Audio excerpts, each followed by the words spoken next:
रख दिए। अब जावेद साहब, आप भी काफ़ी सीनियर हैं और हमने यहाँ पर सीनियर वकला भी देखे हैं, उनकी जानिब से आपको क्या लगता है कि मफाद आमा का ये केस है? मफाद आमा क्योंकि आम लोगों की ज़िंदगियाँ, जैसे कि सीनियर वकला ने अदालत में भी कहा कि आम लोगों की ज़िंदगियाँ दाव पर लगी हुई हैं, आपको नहीं लगता कि इस केस को कैरी ऑन होना चाहिए? और इसके सीनियर वकला जो है वो क्या कहते हैं कि ये केस को जारी करके फौरी तौर पर जो है फैसला होना चाहिए? आज देखें, अब चूँकि मामला लीगली कॉन्स्टिट्यूशनल मामला से जुड़ गया है, चूँकि जस्टिस काजी फ़ाइज़ ईसा ने अहम आइनी और कानूनी निकात जो है अब ओपनली कमरे अदालत में समझ दी, क्योंकि उन्होंने ये भी कहा कि वो माजी में नोट भी लिखते रहे, उनके नोट्स को वेबसाइट से भी हटाया जाता रहा, लेकिन अब वो तमाम चीज़ें उन्होंने खुलकर अपने तमाम तहफ़्फ़ुज़ात जो प्रोसीडिंग जो तरीक़ाकार है उस पर उन्होंने कह दिया है कि अब पहले सुप्रीम कोर्ट जो प्रोसीजर एक्ट है उसके हवाले से पहले तय कर लेना चाहिए कि वो हुकूमत की जानिब से लाया जाने वाला कानून दुरुस्त है या गलत है। अगर उसके ऊपर अदालत पहले फैसला कर लेगी तो ये चीज़ें आगे बढ़ेंगी, वरना जो आपने बात की है कि ये पब्लिक इंपॉर्टेंस केस है, आर्टिकल 184(3) में चीज़ें वाज़ेह रख दी गई है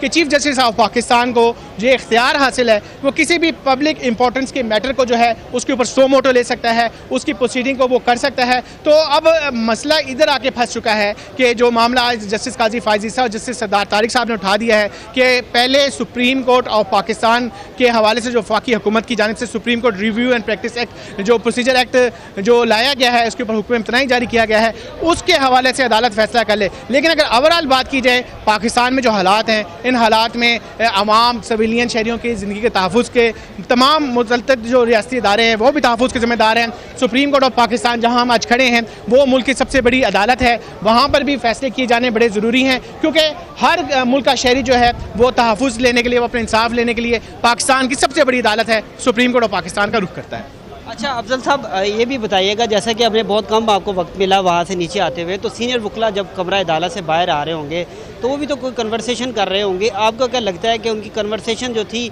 मफाद आमा के केस के हवाले से थी कि यार ये केस जो है फौरी सुनना चाहिए, जैसा कि आपने बताया भी सुनना भी चाहिए, तो आपको नहीं लगता कि पहले ही जो सो मोटो है जैसा कि आपने बताया उस पर ही ये मुख्तलिफ बातें चल रही हैं, चहमगोइयाँ चल रही हैं, तनकीद चल रही है, तो अब दोबारा सो मोटो इसी पर लेकर दोबारा इस केस को हाँ देखें, जब बेंच उठे सबसे पहले जस्टिस काजी फ़ाइज़ ईसा साहब उठे, फिर उसके बाद चीफ जस्टिस ऑफ पाकिस्तान ने अपनी बात करके तमाम जस्टिस साहबान उठ के चल गए, तो हम कमरा अदालत से भाग गए थे और हमने सीनियर वकला जिनमें एतजाज़ हसन साहब शामिल हैं, जिसमें फैसल सिद्दीकी साहब शामिल और भी कमरा अदालत में बहुत सारे वकला देखे, हमने उनकी बॉडी लैंग्वेज देखी तो उनके चेहरे काफ़ी डिप्रेस थे, क्योंकि वो आज इस उम्मीद के साथ आए थे क्योंकि जो सिविलियन मुकदमात की जो 9 मई के वाक़यात से जुड़े जो अदालतें तश्कील दी गई हैं उसमें जो समात है वो एक बड़ा ही ह्यूमन राइट से जुड़ा एक इंसानी मामला है, तो वो आज इस उम्मीद के साथ मुझे लग रहा था कि आए थे कि शायद आज के दिन जो है अदालत की जानिब से तमाम स्टेक होल्डर, जिसमें वफाकी हुकूमत को बनाया गया है, सूबों को फ़रीक बनाया गया है, वज़ारत कानून इंसाफ को फ़रीक बनाया गया है, तो उन तमाम स्टेक होल्डर्स को एटलीस्ट नोटिस जो है वो जारी कर दिए जाएंगे ताकि उनसे जवाब तलब किया जाए कि आया कि जो तमाम सिविलियन मुकदमात हैं क्या वो 9 मई के वाक़यात से जुड़े जो कायम की गई अदालतें हैं उनसे वहाँ पे किए जा सकते हैं, वहाँ पे चलाए जा सकते हैं, नहीं चलाए जा सकते। लेकिन चूँकि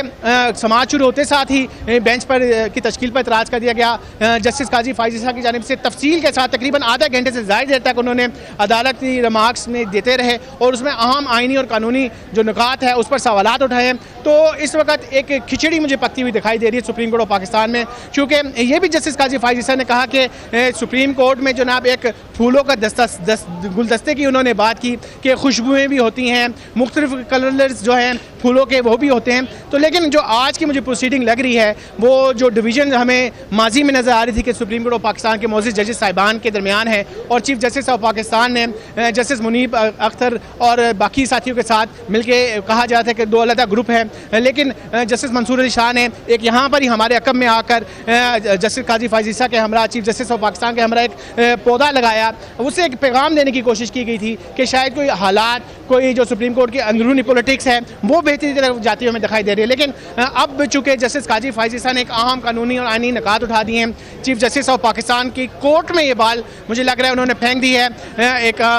बड़ा केस था, आपको भी पता है, पूरी कौम की नज़रें आज के दिन सुप्रीम कोर्ट ऑफ पाकिस्तान में मरकूज़ थी कि शायद उन्हें आज कोई रिलीफ मिल जाता, लेकिन अब देखना होगा कि जब चीफ जस्टिस ऑफ पाकिस्तान अपने चैम्बर में चीज़ें तय करके दोबारा कोर्ट में आएंगे तो क्या फैसला करते हैं। जावेद साहब बहुत बहुत शुक्रिया। ये थी अपडेट ओवर टू पार्लियामेंट में जो है ख्वाजा आसिफ जो है खिताब कर रहे हैं, उनकी तरफ चलते हैं।